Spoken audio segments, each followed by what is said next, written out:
वालेकुम वकार भाई। वालेकुम सलाम। वकार भाई क्या हाल है? ठीक ठाक है, खैरियत नाल?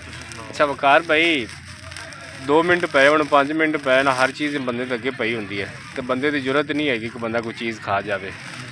रोज़ा होंदा ना बंदे की जरूरत नहीं होती बंदा कोई चीज़ खा जाए तो लोग रोज़ा रख के लोगों का गरीबों का हक किमें खा जाते हैं।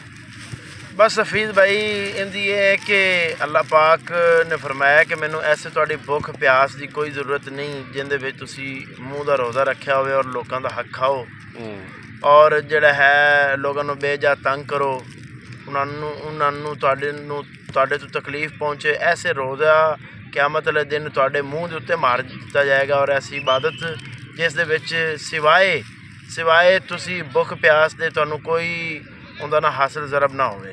सही बात तो अल्लाह पाक को दुआ करनी चाहिए कि अल्लाह पाक सानू सीधे रस्ते च लावे ते नाल सानू 5 वक्त दा नमाजी बनावे तो सानू हलाल हराम की तमीज़ भी सिखावे। अल्लाह पाक सानू सारे नू हदायत देवे। जो दौर जा रहा है हाँ जी इहदे विच हफीज़ भाई यही है कि तुसी हलाल कमाया या हराम कमाया है तुहानू पता होने के बावजूद तुसी अपने बीवी बच्चों नू घर के रिज़क नू शामिल करते हैं। तो बस हालात गुरबत इतनी महंगाई बेरोज़गारी इन्नी हो गई है कि इस नू ना करन तो बगैर गुजारा भी नहीं हुंदा। लेकिन अल्लाह पाक सानू हुक्मरान है जो